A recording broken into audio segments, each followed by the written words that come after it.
അസ്സലാമു അലൈക്കും വറഹ്മത്തുള്ളാഹി.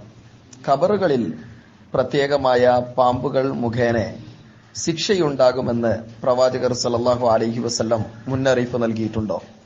വശുജാഉൽ അഖ്റ വറദ ദിക്റുഹു ഫി ഹദീസ് സഹിഹ വഖദ് റവ الشيخان البخاري ومسلم عن ابي هريره رضي الله عنه قال سمعت رسول الله صلى الله عليه وسلم يقول يكون كنز أحدكم يوم القيامة شجاعا أقرأ وهو من الغيبيات لأنه يكون يوم القيامة ويوم القيامة من الغيب الواجب الإيمان به.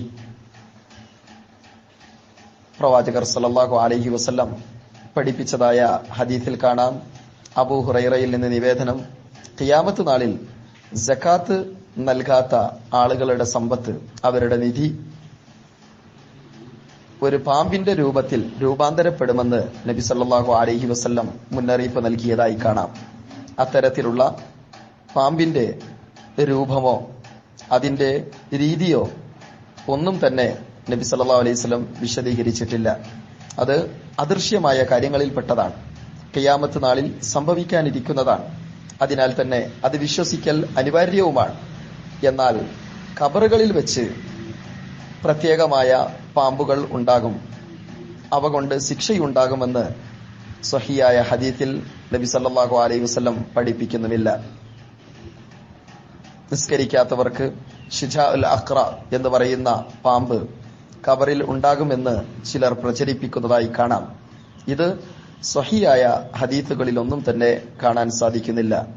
എന്നാൽ ഓരോ പ്രദേശത്തിന്റെയും ഭൂപ്രകൃതി അനുസരിച്ചും മറ്റും ചിലയിടങ്ങളിൽ പാമ്പുകൾ കാണുന്നത് അത് പ്രവാചകർ സല്ലല്ലാഹു അലൈഹി വസല്ലം മുന്നറിയിപ്പ് നൽകിയതാണ്, പ്രവാചകർ പറഞ്ഞതിന്റെ അടിസ്ഥാനത്തിലാണ് എന്ന് പറയുന്നത് ശരിയല്ലെന്ന് ഷെയ്ഖ് ഇബ്നു ഉസൈമിനെ പോലുള്ള പണ്ഡിതന്മാർ വിശദീകരിക്കുന്നതായി കാണാം. അത്തരത്തിൽ നിസ്കരിക്കാത്ത ആളുകളുടെ അടുക്കൽ പ്രത്യേകമായി ശുജാഉൽ അഖ്റ എന്നു പേരുള്ള പാമ്പുകൾ വരുന്നു എന്ന് പറയപ്പെടുന്ന ഹദീസ് അത് കള്ള ഹദീസാണ് എന്നുകൂടി ഷെയ്ഖ് ഇബ്നു ഉസൈമീൻ വിശദീകരിക്കുന്നു.